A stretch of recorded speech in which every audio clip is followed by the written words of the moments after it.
James Hatuikulipi, the man accused of masterminding Namibia's biggest fishing corruption scandal, had the world at his feet. He was paid a total package of around 30 million Namibian dollars a year from his daily investment job. His net worth was estimated to be 1 billion Namibian dollars in mostly cash, making him one of the richest people in Namibia. That world came crashing down on 27 November last year when he was arrested for alleged corruption, fraud, and money laundering. It saw the emergence of Hatuikulipi as one of the key players in the Fishrot scandal that includes alleged corruption deals of more than 2 billion Namibian dollars. Hatuikulipi, the last born of 4 children, was politically connected from birth. His late father, Tauno Hatuikulipi, a church leader, was a respected SWAPO member. His father died under mysterious circumstances after being persuaded to go into exile in Angola, where he was appointed head political commissioner at Lubango. Hatuikulipi was 6 months old at the time. Some believe that one of the driving forces in Hatuikulipi's life can be traced back to the father he never knew. It was the prelude to a long and complex relationship with the ruling party. Hatuikulipi's rise to the top started around 20 years ago. His eventual downfall would prove to be the slippery world of fish deals. As he established himself, Hatuikulipi all but became embedded among Namibia's ruling elite, some of whom ended up being his business partners, others his friends. Whether it was his intention or whether it was the affirmation of being accepted, he seemed to relish the position he found himself in. He was not shy when it came to bragging about his connections.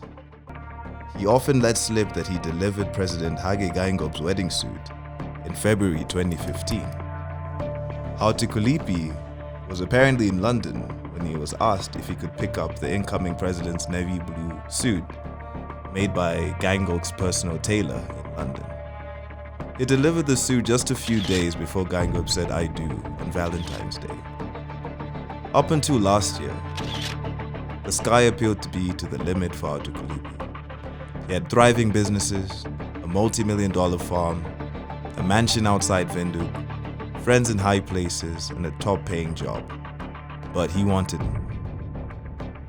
At Otapi last year, Hatuikulipi boasted that he was building apartments for 80 million euros, about 1.2 billion Namibian dollars, in the Spanish capital, Madrid, in a suburb frequented by football stars.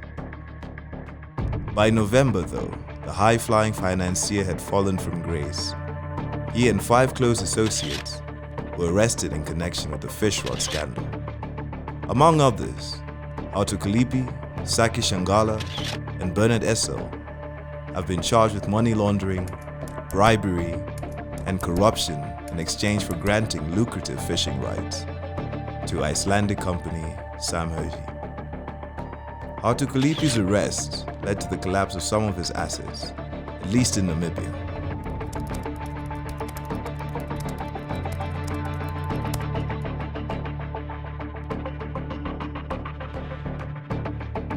Some painted him as the mastermind who pieced together the Fishrot scheme, which allegedly enriched his family and friends and is claimed to have been used to fund SWAPO's and Geingoob's election campaigns.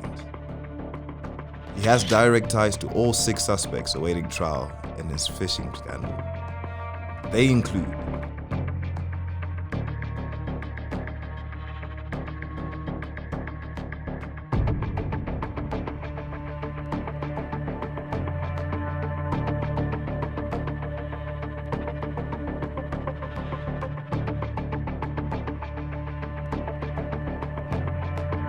To try and understand Hatuikulipi, we traced his footsteps. He was born on 21 June 1975 in Windhoek. His father, Tauno Hatuikulipi, joined the liberation struggle in exile when James Hatuikulipi was only 6 months old. He went to St. Paul's College and Centaura Secondary School here in Windhoek. He graduated from the University of Namibia with a Bachelor of Commerce. In 1998, Hatuikulipi worked for stockbroking firm HSBC Securities, Namibia. He moved to metropolitan Namibia as an investment analyst, later landing a senior job as portfolio manager at Alliance Capital. In 2002, he moved to Cape Town, eventually joining Investec Asset Management, and was promoted to head its Namibian subsidiary. Business. It's unclear what inspired James and Shangala to name some of their companies, but there appears to be a sequence. Kambandara means try in Rukangwali, while Otafika means we have arrived in Oshivambu. The combination of two names of their companies, Anganeni Imona and Olea Investment, appeared to send out a message. Anganeni Imona Olea can be loosely translated as come together, wealth is here in Oshivambu. Hatuikulipi has interests in rail construction, real estate, catering, and finance. At first glance, his businesses appear to be genuinely entrepreneurial, with offices, staff, and operational activities across the country. However, closer scrutiny shows that his business empire was mainly built using his proximity to power. One method was to create joint ventures between his companies and state-owned agencies. A sustainable business model because government revenue is often guaranteed in agreements that last longer than 20 years and in some cases are open-ended. Hanganeni owns Hanganeni Imona, a 800-bed hostel development at the University of Namibia, constructed for 160 million Namibian dollars. The partnership between Hanganeni and UNAM is for 30 years. His joint ventures with the state often included people in powerful positions. In 2005, Hatuikulipi's company, Hanganeni Investment, had at least 3 politically connected owners when the company won a $120 million state petroleum enrichment deal in 2004. These people were Permanent Secretary in the Office of the President. She was Vice Chairperson of the UNAM Council when a company, Hanganeni, won the deal to construct hostels at UNAM. Levi Hongamo, Director and Economic Advisor to the President. Shangala, Special Assistant to the Attorney General. In December 2011, Hatuikulipi's D&M Rail Construction won a $150 million contract to renovate a 400-kilometer stretch of railway line between Kransberg and Tumen.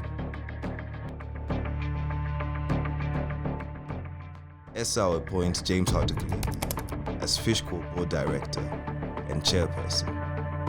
In March of the same year, Hatuikulipi tells Stephenson that he had made sure SL and his counterpart in Angola, Victoria de Barros Neto, secured fishing quotas because serious political capital is at play.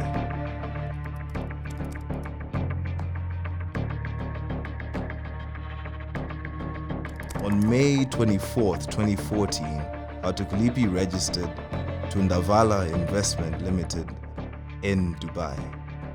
On October 31st, 2014, his friend Gustavo starts making payments to Hatuikulipi's Tundavala Invest.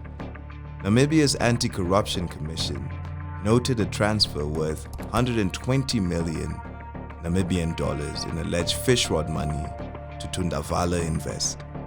In December 2015, James Hatuikulipi threatens to sue the Namibian for reporting that his appointment as chair of the National Fishing Corporation of Namibia was against the law.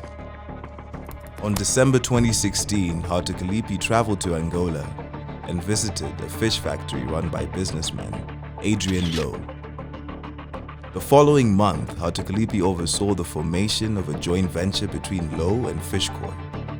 The partnership was called Sea Flower Pelagic Processing, whose shareholder is now accused of 75 million in alleged money laundering.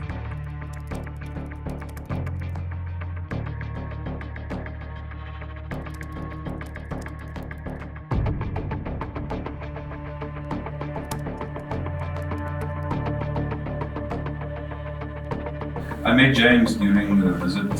The first time I met him was during the visit to Angola, where we showed him our land-based plants. I found him to be very intelligent. I found him to be charismatic.